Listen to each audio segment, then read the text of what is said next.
Hi everyone, welcome to learn with Yusuf. आज हम discuss करेंगे फोर्स का सेक्शन बी। ये एक वन शॉट वीडियो होने वाला है जहां पे हम थ्योरी करेंगे बहुत कंसाइज तरीके से। दूसरा हम क्वेश्चंस करेंगे which are strictly based on application, reasoning, evaluation and competency style questions. Please be with me till the end. अगर आपने अब तक इसका पार्ट वन नहीं देखा है जहां पर मैंने equilibrium, principle of moments and बहुत ही हाई लेवल क्वेश्चंस किए थे कॉम्पिटेंसी बेस्ड, और साथ ही साथ मैंने आपको एक्स्ट्रा क्वेश्चंस पीडीएफ्स भी प्रोवाइड किए थे, नहीं तो डिस्क्रिप्शन चेक करो, उसमें मिल जाएगा। स्टार्ट करते हैं with the second section of this chapter which is centre of gravity. Centre of gravity का क्या मतलब है? इसके देखो दो डेफिनेशन है। एक टेक्स्ट बुक डेफिनेशन बोलता है centre of gravity of a body is a point about which the algebraic sum of moments of all the weights of forces come out to be zero। सीधा सीधा इसका ये मतलब है कि सेंटर ऑफ ग्रेविटी वो पॉइंट है जहां पर पूरे बॉडी का जो मास है वो कॉन्सेंट्रेटेड है और वो सीधा सीधा बैलेंस हो जाएगा। जो भी चीज़ अगर बैलेंस हो पा रही है, एग्जाम्पल के तौर पर मैंने पिछले वाले वीडियो में भी ये चीज़ बताई थी। मैं आप लोग को ये चीज़ वापस से बता दूँ कि किसी भी ऑब्जेक्ट का सेंटर ऑफ ग्रेविटी आप कैसे फाइंड कर सकते हो कि जहां पर उसका जो मास है वो क्या हो जाए, वो बैलेंस हो जाए। एग्जाम्पल के तौर पर अब किसी को भी यही लगेगा कि इसका सेंटर ऑफ ग्रेविटी यहाँ होगा, इसका सेंटर ऑफ ग्रेविटी यहाँ नहीं है। इसका सेंटर ऑफ ग्रेविटी कहाँ है? यहाँ है। यहाँ भी नहीं है। देखो ये सेंटर ऑफ ग्रेविटी एग्जैक्टली यहाँ है। तो जिस पॉइंट पर ऑब्जेक्ट बैलेंस हो जाए, वही उसका क्या है? Centre of gravity. अब ये सेंटर ऑफ ग्रेविटी क्या क्या बातों पर डिपेंड करता है वो देख लेते हैं। तो सेंटर ऑफ ग्रेविटी डिपेंड करता है on the distribution of mass in it changes if the body is deform. ये देखो ना, डिस्ट्रीब्यूशन ऑफ मास पे तो है। किसी को भी यही लगेगा कि इसका सेंटर ऑफ ग्रेविटी बीच में होना चाहिए, ऐसा कहीं पे भी नहीं है। ये गलत अजम्पशन बच्चे लोग लेके बैठते हैं। सेंटर ऑफ ग्रेविटी का मतलब ये नहीं है कि सेंटर ऑफ ग्रेविटी सेंटर में होगा, वो उस ऑब्जेक्ट में किस तरीके से मास डिस्ट्रीब्यूटेड है उसके ऊपर डिपेंड करता है। तो अब यहाँ पर क्योंकि इस वाले एरिया में मास ज्यादा है और इस वाले एरिया में मास कम है, तो सेंटर ऑफ ग्रेविटी ज्यादा मास की तरफ है ना। ये याद रखिएगा, पूरे इस सेक्शन का मेन मुद्दा ये है। सेंटर ऑफ ग्रेविटी वहीं पर शिफ्ट होता है जहां पर मास ज्यादा हो। ये इतना इंपॉर्टेंट स्टेटमेंट है कि आगे के बहुत सारे क्वेश्चन इससे हो जाएंगे। I repeat, centre of gravity shifts where there is more mass। I'll repeat, center of gravity shifts where there is more mass। Section A का वीडियो अगर आपने देखा है उसमें भी मैंने डिस्कस की थी ये चीजें। चलो, सेकंड बोलता है it is not necessary that the centre of gravity is with in the material. इसका क्या मतलब कि अगर एक रिंग है, उसका जो सेंटर ऑफ ग्रेविटी होगा वो कहाँ होगा? वो रिंग पर नहीं होगा, हॉलो रिंग पर, आई मीन उसके बीच में होगा कहीं पर। अब मुझे मालूम है किसी को भी यही डाउट आ रहा होगा कि यार सर फिर सेंटर ऑफ ग्रेविटी अगर रिंग के बीच में है तो वो तो बैलेंस ही नहीं होगा वहां पर। बट ऐसा नहीं है, वो सेंटर ऑफ ग्रेविटी वहां पर है। अब बैलेंस करोगे तो वो बैलेंस हो जाएगा। अब दूसरा हम ये देख सकते हैं by the concept of centre of gravity, a body weight can be considered as a point particle at its centre of gravity. मतलब क्या कि जब भी देखा है तुमने प्रिंसिपल ऑफ मोमेंट्स में, हम रॉड का एक वेट बनाते थे और हमेशा उस वेट को किसी एक बीच वाले पॉइंट पर बनाते थे। तो इसका मतलब क्या, हम अज्यूम कर रहे हैं कि उस पूरे मास का जो सेंटर ऑफ ग्रेविटी है, मतलब टोटल मास जो है वो एक पॉइंट पे कॉन्सेंट्रेटेड है और उसके अबाउट ही वो घिरेगा। ठीक है। अब यहां पर सबसे इंपॉर्टेंट चीज कि सेंटर ऑफ ग्रेविटी क्या क्या बातों पे सेंटर ऑफ ग्रेविटी क्या है रेगुलर ऑब्जेक्ट्स का। तो आप लोग को ये बहुत अच्छे से मालूम है। रॉड का क्या होता है, सर्कुलर डिस्क का क्या होगा, सॉलिड एंड हॉलो स्फीयर का क्या होगा। अब नोटिस करो यहाँ पे सॉलिड एंड हॉलो सिलेंडर का क्या होगा, हॉलो कोन, सॉलिड कोन वगैरह वगैरह वगैरह। ठीक है। तो अगर हम नोटिस करें तो what is the centre of gravity for rod? So for rod it is at its geometric centre. यहां पर सर्कुलर डिस्क के लिए क्या होगा? वापस से एट इट्स ज्योमेट्रिक, वाह सर्कल तो बना नहीं। सर्कुलर डिस्क के लिए क्या होगा? At its geometric centre. Solid और हॉलो स्फीयर, ये वर्ड क्यों यहां पे यूज किया है, सॉलिड और हॉलो स्फीयर? बिकॉज जो centre of gravity solid sphere के लिए है वही centre of gravity hollow sphere के लिए रहेगा। तो ये चीज का ख्याल रखिएगा, आगे हम ये चीज डिस्कस करने वाले हैं। I repeat, solid and hollow sphere के लिए सेंटर ऑफ ग्रेविटी सेम है, वो चेंज नहीं होगा। सॉलिड और हॉलो सिलेंडर के लिए भी सेंटर ऑफ ग्रेविटी सेम है, वो चेंज नहीं होगा। कहां होगा? Again geometric centre, geometric centre, geometric centre. अब सबसे इंपॉर्टेंट चीज, centre of gravity for a hollow cone is, तो ये पहले हॉलो कोन बना लेते हैं। ये मैंने बनाया हॉलो कोन। ठीक। तो centre of gravity for a hollow cone from the base is h/3। I repeat, centre of gravity for a hollow cone from the base is h/3। तो अगर ये कोन का टोटल हाइट है, राइट, अगर ये कोन का टोटल हाइट है h, तो उसका सेंटर ऑफ ग्रेविटी किसका, तुम्हारा मेरा या हॉलो कोन का सेंटर ऑफ ग्रेविटी बेस से h/3 होगा। ये वर्ड इंपॉर्टेंट है। अगर बेस से h/3 है तो वर्टेक्स से, ये वर्ड तुम सुनोगे अभी आगे क्वेश्चन में, वर्टेक्स या फिर एपेक्स, इसको हम बोलते हैं वर्टेक्स या फिर एपेक्स। तो ऑब्वियस ही बात है, अगर बेस से h/3 है तो वर्टेक्स या फिर एपेक्स से कितना होगा, 3h कितना होगा, 2h/3 होगा, बराबर। कॉमन सेंस ना यार, अगर बेस से h/3 है तो वर्टेक्स से कितना होगा, 2h/3। बेसिक कैलकुलेशंस कर रहे हैं हम यहाँ पे, बराबर। ये चीज का ख्याल रखिएगा। लेकिन अगर वो सॉलिड कोन है, अगर वो सॉलिड कोन है तो सॉलिड कोन के लिए वही centre of gravity from the base will be h/4, बराबर। From the base will be h/4 and from the vertex it would be 3h/4, vertex या फिर एपेक्स, ये ख्याल रखेगा। अब क्यों हॉलो कोन के लिए h/3 होता है, क्यों सॉलिड कोन के लिए h/4 होता है, इससे क्या फर्क पड़ता है रियल लाइफ एप्लीकेशन में, बाद में बताऊंगा। अभी के लिए क्या समझा, चलो वापस से रिवाइज करते हैं। रॉड के लिए कहां होगा, ज्योमेट्रिक सेंटर, ठीक है। सर्कुलर डिस्क के लिए भी क्या होगा, ज्योमेट्रिक सेंटर। सॉलिड और हॉलो स्फीयर के लिए भी ज्योमेट्रिक सेंटर होगा, बट वो हमेशा सेम रहेगा दोनों के लिए। सॉलिड कोन का और हॉलो स्फीयर का सेंटर ऑफ ग्रेविटी सेम है, कोई फर्क नहीं पड़ेगा। एक एग्जांपल बताता हूं। मान लो एक आपके पास स्फीयर है, उन्होंने बोला एक स्फीयर है एम्प्टी स्फीयर एंड दूसरी जगह एक स्फीयर है जिसमें हनी भर दिया गया है। तो बताइए दोनों में से किसका सेंटर ऑफ ग्रेविटी ज्यादा होगा, किसका कम। दोनों का सेंटर ऑफ ग्रेविटी सेम ही है। क्यों, क्योंकि यहाँ पे क्लियरली मेंशन किया गया स्फीयर को कोई फर्क नहीं पड़ता, ठीक। उसके बाद सिलेंडर का भी सेम लॉजिक है। हॉलो कोन, सॉलिड कोन का मैंने बता दिया। हॉलो कोन के लिए सेंटर ऑफ ग्रेविटी क्या होगा, from the base h/3, from the vertex 2h/3। Solid कोन के लिए क्या होगा, from the base h/4, from the vertex 3h/4। Circular ring के लिए कहां होगा, सेंटर पे। ट्राइंगुलर लैमिना के लिए क्या, कोई भी ट्राइंगुलर ऑब्जेक्ट के लिए आप उसके मीडियंस का इंटरसेक्शन ढूंढो, आपको सेंटर ऑफ ग्रेविटी मिल जाएगा। रेक्टेंगुलर लैमिना के लिए क्या होगा, आप उनके डायगोनल्स का इंटरसेक्शन ढूंढो, आपको सेंटर ऑफ ग्रेविटी मिल जाएगा।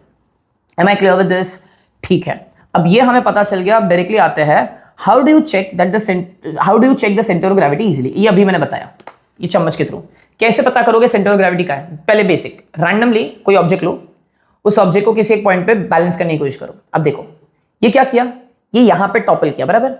जहां पर मास टॉपल कर रहा है इसका मतलब वहां मास ज्यादा है, समझा।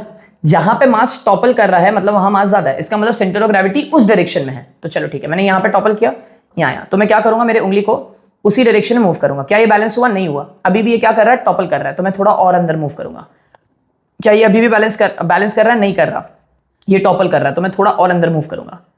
क्या ये अभी भी, ये देखो अभी भी थोड़ा यहां की तरफ झुका हुआ है, राइट, मतलब थोड़ा और अंदर की तरफ जाऊंगा, बराबर। अब नोटिस करो, क्या ये बैलेंस हो गया, हाँ ये बैलेंस हो गया। इसका मतलब यही पॉइंट पे इसका क्या है, सेंटर ऑफ ग्रेविटी। क्या ये समझा। I repeat, how do you find centre of gravity easily.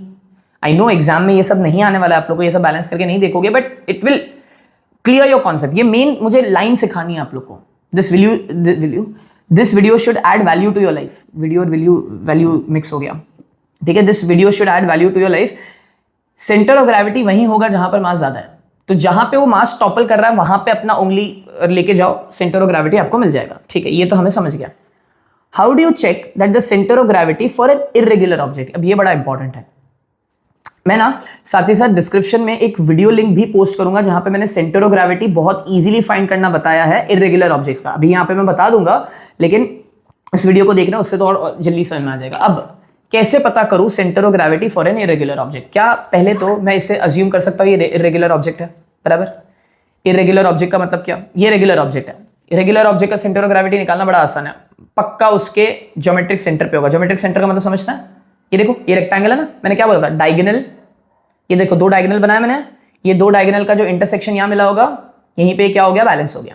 तो centre of gravity regular objects का फाइंड करना बड़ा इजी है, जो भी बताया। लेकिन centre of gravity irregular object, ये देखो इरेगुलर ऑब्जेक्ट का फाइंड करना इजी नहीं है, तो मैं कैसे फाइंड करूं।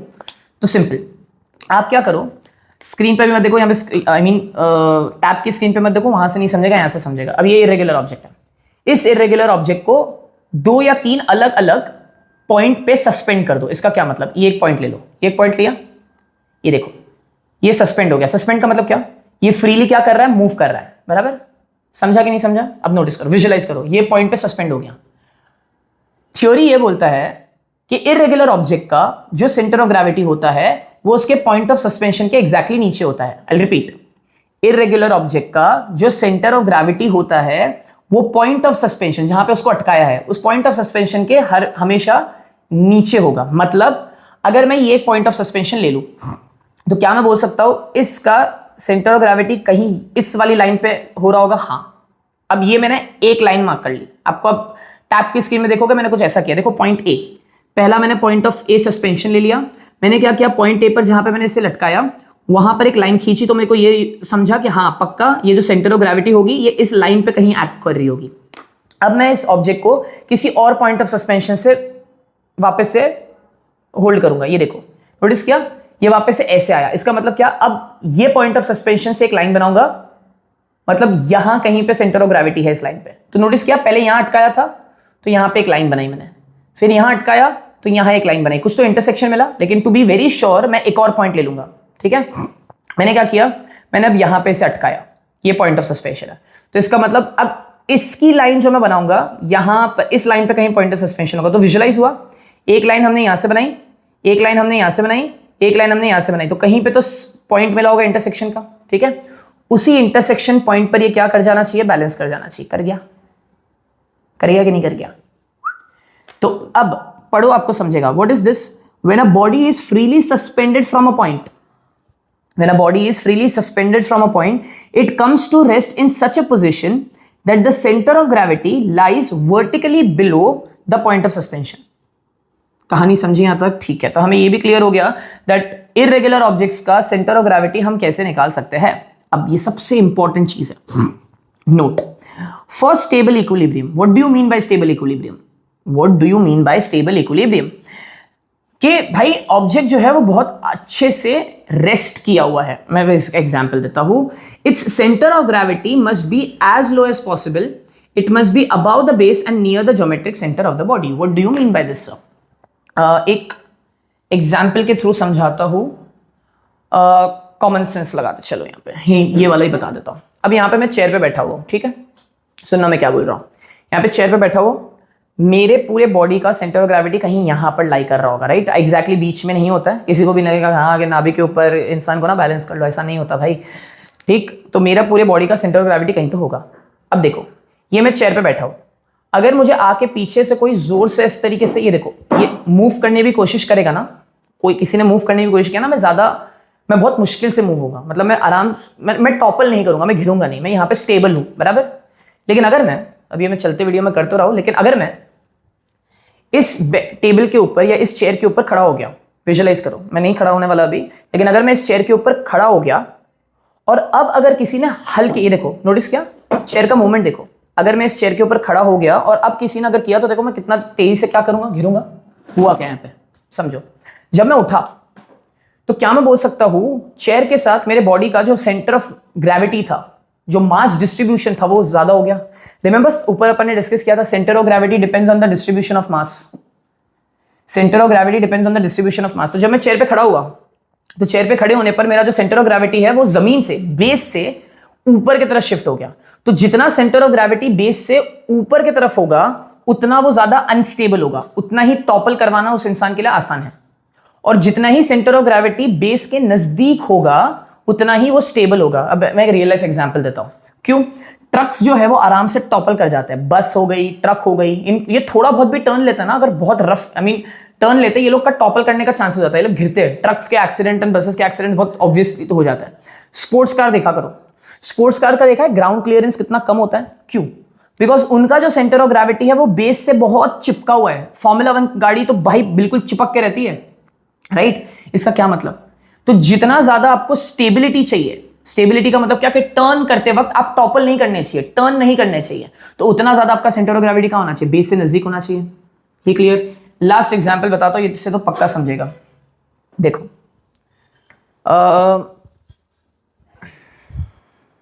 ओके, हो इस्माइल सर की बॉटल ले आयो।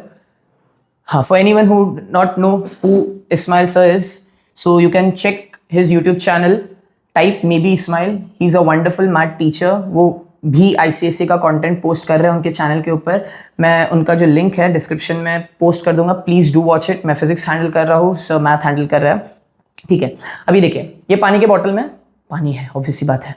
तो इसे ना, ये देखो ये मैं आराम से टॉपल कर पा रहा हूँ, है ना, आराम से टॉपल कर पा रहा हूँ। अगर मान लो मैं इसमें और पानी भर दूं, और पानी भर दूं, तो क्या मैं बोल सकता हूँ मास बहुत ज्यादा हो जाएगा। अब किसी को भी ये लगेगा मास डिस्ट्रीब्यूट ना मास ज्यादा हो जाएगा, जितना ज्यादा मास होगा क्या मैं बोल सकता हूँ इसका सेंटर ऑफ ग्रेविटी उतना स्टेबल हो जाएगा। अब उसको टॉपल करवाना मुश्किल है। खाली बॉटल होती, बराबर खाली बॉटल होती, बिल्कुल खाली होती, आराम से टॉपल कर पाता मैं। अब कोन वाला एग्जाम्पल भी देखो, कोन वाला एग्जाम्पल आओ यहां पे। अगर मैं आपसे पूछूं कि हॉलो कोन और सॉलिड कोन में कौन स्टेबल होगा कौन अनस्टेबल होगा, क्या जवाब दे पाओगे? है ना, कमेंट सेक्शन में बताओ। 16 मिनट हुए हैं, देखते हैं कितने लोग अभी तक है मेरे साथ, पढ़ रहे हैं कि नहीं पढ़ रहे हैं। तो हॉलो कोन और सॉलिड कोन में कौन स्टेबल होगा? सॉलिड कोन स्टेबल होगा। क्यों? क्योंकि h/4 का मतलब क्या है? h/4 common sense, h/3 h/4, h/3 ज्यादा है h/4 कम है ना। h/4 कम होने का मतलब क्या? बेस से बहुत नजदीक है। तो बिकॉज सॉलिड कोन का सेंटर ऑफ ग्रेविटी बेस से बहुत नजदीक है, h/4 ही है, इसीलिए वो ज्यादा स्टेबल होगा। इसीलिए है ना, सॉलिड भरी हुई चीजें स्टेबल होती है बिकॉज उनका सेंटर ऑफ ग्रेविटी नीचे की तरफ शिफ्ट होता है। मैंने क्या बोला था, याद आया?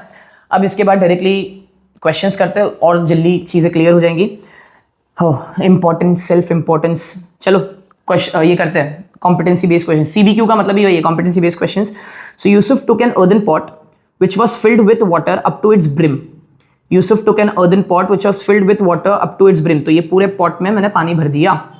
The earthen pot was conical in shape and kept with its apex. Apex मतलब क्या? Vertex in downward direction. ये जो डायग्राम दिया हुआ है वही है। If the vertical height of the earthen pot is 12 centimetre, ठीक है, ये 12 सेंटीमीटर है। Where is the center of gravity?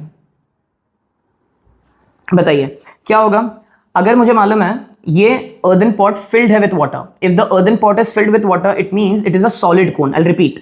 If the earthen pot is filled with water, it is a solid cone. And solid cone का center of gravity आपको base से भी पता है, vertex के भी पता है। चलो, so first information is height of the earthen pot, whether it is filled or whether it is not filled, it is height is 12 centimetre. ठीक है, क्या लिखेंगे? since earthen pot is filled with water, since earthen pot is filled with water, center of gravity is h/4 from base। हाँ बेटा, from और base mix हो गया, ब्रोम हो गया, from base। ठीक है, from base। तो बताओ क्या हो जाएगा? h कितना है? 12 है, ये कितना है? 4 है। आंसर कितना है? 3 सेंटीमीटर। बच्चा अब उन्होंने हमें मेंशन नहीं किया कि सेंटर ऑफ ग्रेविटी कहां से निकाल के देना है। तो मुझे मालूम है centre of gravity from the base तो मुझे मिल गया 3 सेंटीमीटर, लेकिन centre of gravity from the vertical height would be how much? अब 12 माइनस कर लो। So centre of gravity 12 minus 3 which is 9 centimetre. This is from apex of your vertex, जो भी आपको बोलना है। ठीक है, मैंने दोनों निकाल के दे दिया। Am I clear with this? ठीक है, सॉलिड था इसीलिए h/4 लिया, खाली होता तो h/3 लेता। अब क्या बोला है? Yusuf poured out all the water from the pot. मैंने पूरा का पूरा पानी खाली कर दिया, तो अब ये क्या हो गया? खाली हो गया, एम्प्टी हो गया, हॉलो हो गया। How will it centre of gravity shift? Towards the open end और टुवर्ड्स इट एपेक्स। चलो समझता है। अगर मैं यहां से देखूं, मुझे तो बेस से ही समझता है, ये h/4 है, बराबर। मैं बेस से कैलकुलेट कर रहा हूं, मुझे एपेक्स से नहीं समझता। h/4 कब था? जब ये भरा हुआ था पानी से। ठीक है, h/4 कब था? ये भरा हुआ था पानी से। अब अगर मैंने पानी निकाल दिया, अगर मैंने पानी निकाला तो ऑब्वियस सी बात है इसका जो सेंटर ऑफ ग्रेविटी है वो h/3 हो जाएगा, राइट। अगर इसका सेंटर ऑफ ग्रेविटी h/3 हो गया मतलब ये कहीं यहाँ होगा फ्रॉम द बेस। h/3 ज्यादा होता है h/4 से। आई होप ये क्लियर है। तो पानी निकालने पर this is behaving as a hollow cone, and if it is a hollow cone it means the centre of gravity is shifting towards the apex. ये समझा? ये देखो, पहले सेंटर ऑफ ग्रेविटी यहाँ था h/4, अगर मैंने पानी निकाल दिया तो सेंटर ऑफ ग्रेविटी क्या हो गया? h/3। इसका मतलब the centre of gravity is shifting towards the apex. ऐसा कोई ऑप्शन है? हाँ, it is towards the open end और towards is apex. Okay, towards is open end का मतलब वो बेस बोल रहा है, एंड टूवर्ड्स इज एपेक्स। तो अपना आंसर क्या होगा? Towards is apex. तो क्या लिखेंगे? Centre of gravity shifts towards its apex। ये समझा? Towards its apex। Next question. Yusuf wanted to grow a plant in the pot, so he filled it completely again with some soil. What will be the new position of its center of gravity? क्या होगा बताओ? वहाँ पहले भरा हुआ था तो centre of gravity h/4 था, बराबर। आंसर आया अपना 3 सेंटीमीटर फ्रॉम द बेस। फिर उसने पानी निकाल दिया तो सेंटर ऑफ ग्रेविटी क्या हो गया, h/3 हो गया, बिकॉज हॉलो हो गया तो शिफ्ट हो गया टुवर्ड्स द एपेक्स, ठीक है, टुवर्ड्स द एपेक्स। फिर बिकॉज ऊपर शिफ्ट हो जाता ना, और फिर उन्होंने बोला वापस उसने सॉइल डाल दिया उसमें, तो what will be the new position of it centre of gravity? Centre of gravity will be again 4 centimeter from base. I hope ये समझा, from base or whatever you want to write. ठीक है, next. Will the center of gravity of hollow sphere filled with half mercury and half with oil be identical to that of empty hollow sphere? Give reason. अब मैंने चिल्ला के क्या बोला था? मैंने चिल्ला के ये बोला था कि centre of gravity hollow sphere और सॉलिड स्फीयर का क्या होगा, सेम होगा। तो तुम क्या बोलोगे? हाँ आइडेंटिकल है, और आगे बढ़ोगे और फिर गड़बड़ हो जाएगी और फिर तुम बोलोगे कि क्या सर पढ़ा दिया। सुनो ध्यान से, पहले डायग्राम बनाते हैं। ये एक हॉलो स्फीयर है, ये दूसरा हॉलो स्फीयर है, ठीक है। ये हॉलो स्फीयर में कुछ नहीं है।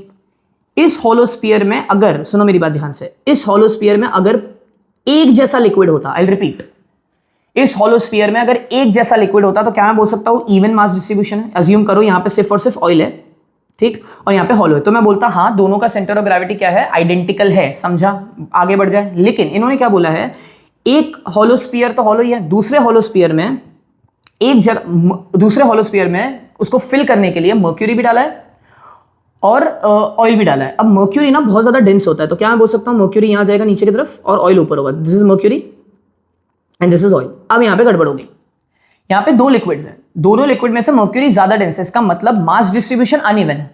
और अगर मास डिस्ट्रीब्यूशन अनइवन है, क्या लगता है आपको कि मास डिस्ट्रीब्यूशन कहां ज्यादा होगा? क्या मैं बोल सकता हूं मर्क्यूरी की तरफ ज्यादा होगा? And because mass distribution uneven है, अब जो सेंटर ऑफ ग्रेविटी है वो आइडेंटिकल नहीं होगा, सेंटर ऑफ ग्रेविटी अलग अलग होगा। Is this clear everyone? अगर एक हॉलो स्फीयर होता और दूसरा सॉलिड स्फीयर होता जिसमें मैंने एक जैसा लिक्विड डाला, या तो ऑयल डाला होता, या तो मर्क्यूरी डाला होता, या तो वाटर डाला होता, दोनों का जो सेंटर ऑफ ग्रेविटी है वो सेम होता, ठीक है। लेकिन मैंने एक हॉलो रखा है और दूसरे में मैंने एक मर्क्यूरी और ऑयल दोनों रखा है। अब यहां पे मास डिस्ट्रीब्यूशन अलग हो गया, मास डिस्ट्रीब्यूशन चेंज हुआ। याद है factors affecting the centre of gravity, because mass distribution अलग हो गया, because of different liquids centre of gravity भी चेंज हो जाएगा। तो हम क्या बोलेंगे? No centre of gravity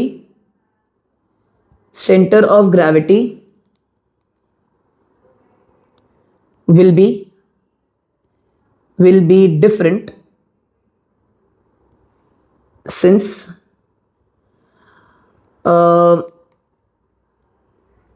sphere with mercury and oil have uneven mass distribution, ठीक है। आई होप यहां तक ये क्लियर हो गया, ठीक है। नेक्स्ट क्वेश्चन की तरफ बढ़ता है। Sarita and Charita purchased ice cream in plastic balls and cones respectively. Plastic balls बोला मतलब स्फीयर की बात चल रही है, कोन्स बोला मतलब cone respectively. After consuming the ice cream Sarita stated that regardless of whether they are filled with ice cream और empty the centre of gravity of object remains unchanged. Do you agree with Sarita? सुनो ध्यान से, उन्होंने बोला आइसक्रीम से भरा हुआ है तो सॉलिड हो गया, एम्प्टी है तो पता ही है, देखो अच्छे से मालूम है आप लोग को। Do you agree with the statement? So उन्होंने क्या बोला? Sarita stated that regardless of whether they are filled with ice cream or empty, the center of gravity of object remains unchanged. Do you agree with Sarita? No. No. पहले तो ये आ गया, क्या लिखेंगे? Center of gravity. बताओ क्या लिखेंगे? Center of gravity for sphere. Center of gravity for sphere remains unchanged.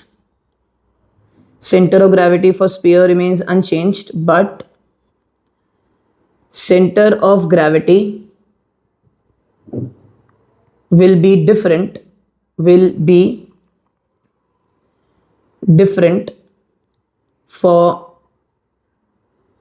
empty cone and cone filled with ice cream, ठीक है, filled with ice cream. I hope this is clear to everyone. Next question की तरफ बढ़ता है।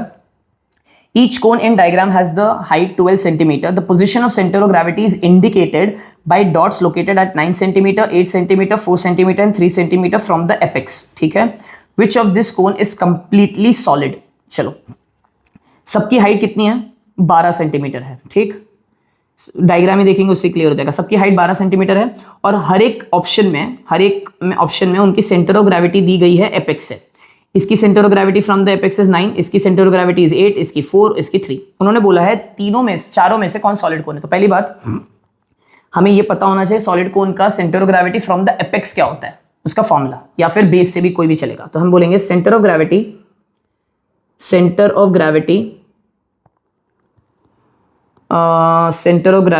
For solid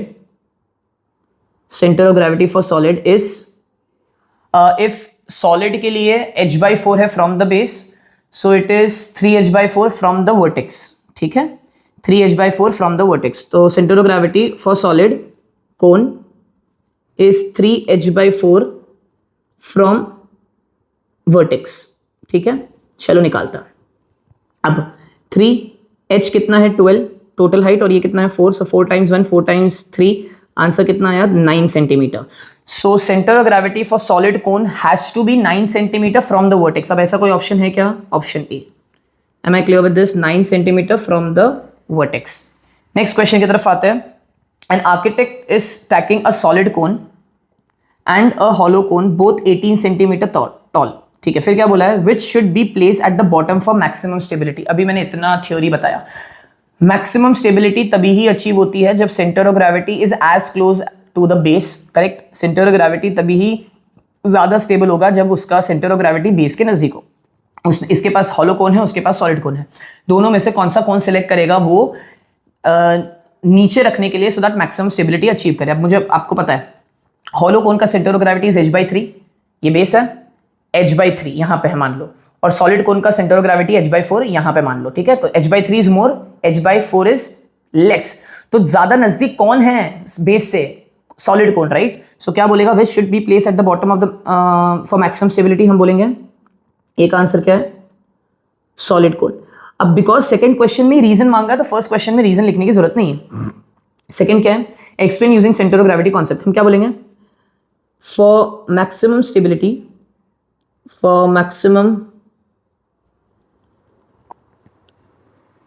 stability, centre of gravity. अगर आपको ये question समझ में आ गया, आप आगे जा सकते हो नेक्स्ट क्वेश्चन के लिए स्किप करके। Don't worry, your time is more important than looking at each and every solution. So for maximum stability centre of gravity must be close to the base, ठीक है। एंड अब यहाँ पे justification देने की जरूरत नहीं है, बिकॉज आपको मालूम है सॉलिड कोन का centre of gravity is h/4 which is more closer to the base than the hollow cone. Next बोला है compare both the centre of gravities of solid cone and hollow cone from the vertex, ठीक है। Compare करना मतलब ratio निकालना है। तो हम क्या बोलेंगे? Centre of gravity for solid to hollow बोला ना, centre of gravity for a solid cone from the base is h/4 and इन्होंने कहां से बोला? वर्टेक्स से। तो अगर from the base is h/4, so from the vertex it is 3h/4। I hope किसी को प्रॉब्लम नहीं आ रहा है, मैं डायरेक्टली सॉल्व कर रहा हूं। तो भाई देख लो, ये कौन है? h/4 है। कहां से? बेस से। सॉलिड की बात चल रही है, तो अगर h/4 बेस से है तो ऊपर से कितना होगा? 3h/4। और फिर centre of gravity for hollow cone is h/3 from the base, h/3 from the base and ऊपर से 2h/3। अब दोनों को क्या करना है? डिवाइड करना है। Centre of gravity 1 upon centre of gravity 2 is how much? अगर डिवाइड कर दे तो h से h कैंसिल हो रहा है, ये 3 ऊपर जाएगा तो 3 × 3 9 और 8, so 9/8 has to be answer. Sure है मैं? h और h कैंसिल हो गया, हाँ बराबर है, ठीक है। नेक्स्ट, इन अ डबल डेकर बस मालूम है जिसमें ऐसे 2 कंपार्टमेंट होता है, ग्राउंड फ्लोर भी होता है जहाँ पे लोग बैठते हैं एंड ऊपर की छत भी होती है, सेकंड फ्लोर भी होता है, राइट। मस्त क्वेश्चन है ये, बहुत ज़्यादा टाइम लगा है इस सारे क्वेश्चन्स को फॉर्म करने के लिए, तो प्लीज़ ये क्वेश्चंस कहीं पे आपको दिखेंगे नहीं, सो मेक श्योर दैट आप अच्छे से करो।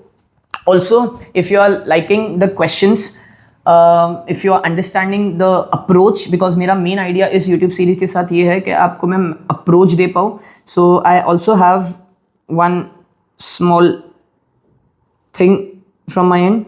So this is an ebook which has 100+ competency based MCQs. अब competency based questions तो होते हैं, ये competency based MCQs है। क्यों ज़रूरी है ये?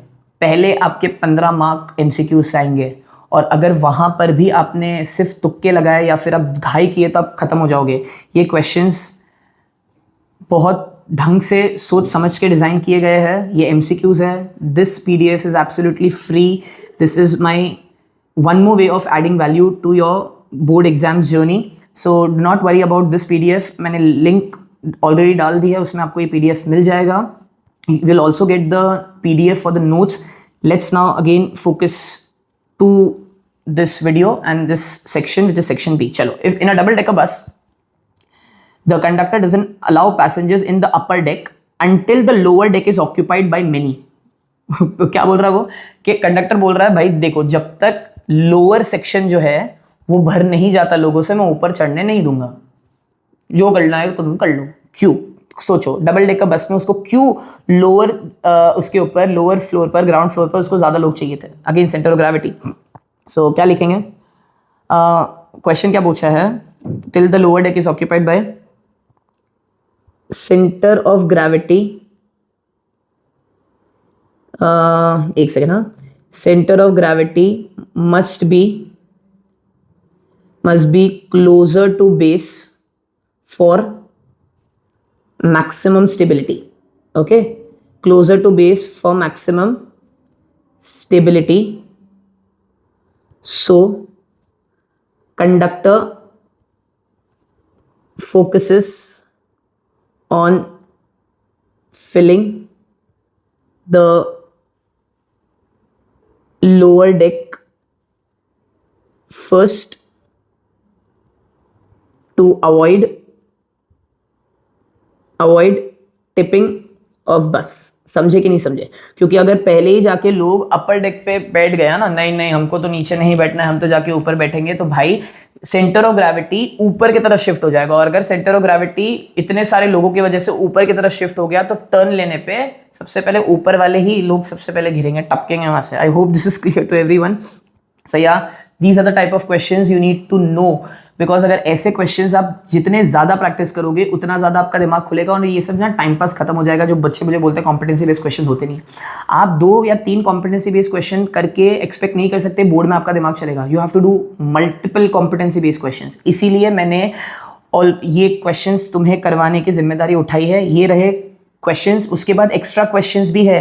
वो एक्स्ट्रा क्वेश्चंस में यही वाली PDF भी लिंक में डाल दूंगा, नोट्स देखो, ये क्वेश्चंस ट्राई करो, कमेंट सेक्शन में बताओ। जो क्वेश्चन नहीं समझा है उसके लिए वापस से मैं कोई वीडियो बना दूंगा कि हाँ यार यहाँ पे डाउट है, या फिर कमेंट सेक्शन में भी मैं इसे एक्सप्लेन कर दूंगा। And if you want more such questions, like more such questions कि भाई इसमें भी इनफ नहीं हो रहा है हमें, so I have one more surprise for you. वो मैं वीडियो के एंड में बताऊंगा, बट उससे पहले हम यहाँ पे फोकस करते हैं। No more wasting your time. So yeah this is the last question for this video. ये एक्स्ट्रा क्वेश्चन तुम्हें करना है भाई, मैं करूंगा वापस से वही वाली बात हो जाएगी कि मैं करके दे रहा हूँ, आप कब करोगे? ठीक है, चलिए शुरू करते हैं। 2 similar toy cars are tested on a slope. Car A has a heavy base and low center of gravity, and car B has its weight near the top. तो car A has its heavy base. Heavy base का मतलब क्या? कि नीचे की तरफ ज़्यादा मास है, इसका मतलब उसका जो सेंटर ऑफ ग्रेविटी वो कहाँ होगा? लो होगा। और अगर कार बी का centre of gravity is at the top, इसका मतलब वो लाइट है। क्या बोला है? Which car is more stable and why? तो पहला आंसर तो बड़ा ऑब्वियस है, which car is more stable and why? बताओ। कार ए, बताओ। Car A is more stable because centre of gravity is closer to base. Fair enough. अब और ज्यादा यहाँ पे जस्टिफिकेशन देने की जरूरत नहीं है। बी क्या है? What is the relationship between height of centre of gravity and stability? तो क्या बोला है? What is the relationship between? So it means lower the height of centre of gravity more stable, ये वो समझाना चाह रहा था। ठीक है, नेक्स्ट समझे ना, ये कि जितना ज्यादा लोअर होगा हाइट सेंटर ऑफ ग्रेविटी का मतलब जितना क्लोज होगा बेस से उतना स्टेबिलिटी होगा। फिर उन्होंने बोला if the centre of gravities are h/5 and h/3, so toy car A के लिए, सो यहाँ पे कर लेते हैं। So centre of gravity for toy car A is what? h/5, है ना, यही बोला देखो उन्होंने। तो centre of gravity for toy car A is h/5 and toy car B is h/3। ठीक है, toy car B, centre of gravity for toy car B is h/3। फिर क्या बोला है, calculate the height of both the toy cars if difference of the centre of gravity is 2 centimetre. समझा, car ए का centre of gravity क्या है, h/5। अब from the base ही बोला होगा, कुछ नहीं बोला तो फ्रॉम द बेस अज्यूम करो। h/3 किसके लिए, टॉय कार बी के लिए। Calculate the height of both the car, मतलब आइडेंटिकल गाड़ी है, दोनों गाड़ी आइडेंटिकल है, एक का हैवी बेस है क्योंकि वो स्टेबल है, एक का लाइट बेस है बिकॉज वो अनस्टेबल है ना। ये बहुत ऑब्वियस है। इसका एग्जाम्पल ऐसे समझो, दो आइडेंटिकल गाड़ी है, एक स्पोर्ट्स कार है और एक सिमिलर सा कार है जो कि लाइट वेट से बना हुआ है, ठीक है, आई मीन लाइट मटेरियल से बना हुआ है, दोनों का डिफरेंस बोला है। सो अगर दोनों का डिफरेंस मुझे चाहिए तो who is greater, so h/3 is greater, right, h/3 is greater and h/5 is smaller. तो हम क्या बोलेंगे, सेंटर ऑफ डिफरेंस कितना दिया हुआ दोनों के सेंटर ऑफ ग्रेविटी का, तो centre of gravity of B minus centre of gravity of A is equals to how much, 2 centimetre. ठीक है, ये समझा मैंने कैसे डिसाइड किया। बी पहले आएगा, ऑब्वियसली बात है ना भाई, h/3 जो है is bigger and in value, denominator छोटा है, राइट। सो हम क्या लिखेंगे, so this is h/3 minus h/5 is equals to 2। ये कितना हो जाएगा यहाँ पे, 5h minus 3h upon 15 is equals to 2।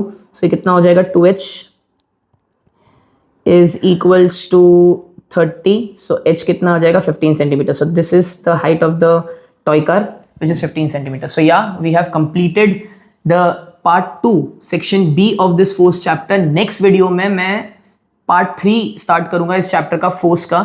So वो complete video, I mean complete chapter हो जाए, chapter complete हो जाएगा। मैंने आपको अभी भी promise किया था मैं एक साथ 3 घंटे 2.5 घंटे का one shot डालूँ। It will have no impact, it will create no value in your life. इसीलिए मैंने हर एक सेक्शन को डिवाइड कर दिया है in form of one shot, जहाँ पे मैं थ्योरी भी एक्सप्लेन करूंगा। Your feedbacks are most important. आपको लग रहा है मैंने थ्योरी फास्ट किया, बताओ कमेंट सेक्शन में। आपको लग रहा है स्लो जा रहा है, आप थोड़ा सा आगे स्किप करिए। रीजन, हर एक अलग बच्चा अलग अलग पेज पे पढ़ता है। The main idea is to show you what is the approach while solving this competency based questions. And yes, as I promised, मैं डिस्क्रिप्शन में इस PDF के नोट्स डाल दूंगा, I mean ये PDF डाल दूंगा जहाँ पे आपको एक्स्ट्रा क्वेश्चन मिल जाएंगे, you can revise. I will also add the MCQ book which is absolutely for you. And the third thing, if you want more such questions जहाँ पर आपको नहीं enough लग रही है competency based questions है, so I have launched an e-book which is on Kindle, which is on Amazon. Obviously बात है, this is the first look of that book. You can definitely go check that out. If you genuinely think it will add more value to your life, you can then directly get it from Amazon Kindle. It will definitely help you. Thank you so much for being till here. Next video में मिलते हैं part 3 जहाँ पे हम centripetal force, centrifugal force and overall circular motion करके इस chapter को complete कर देंगे. Thank you so much.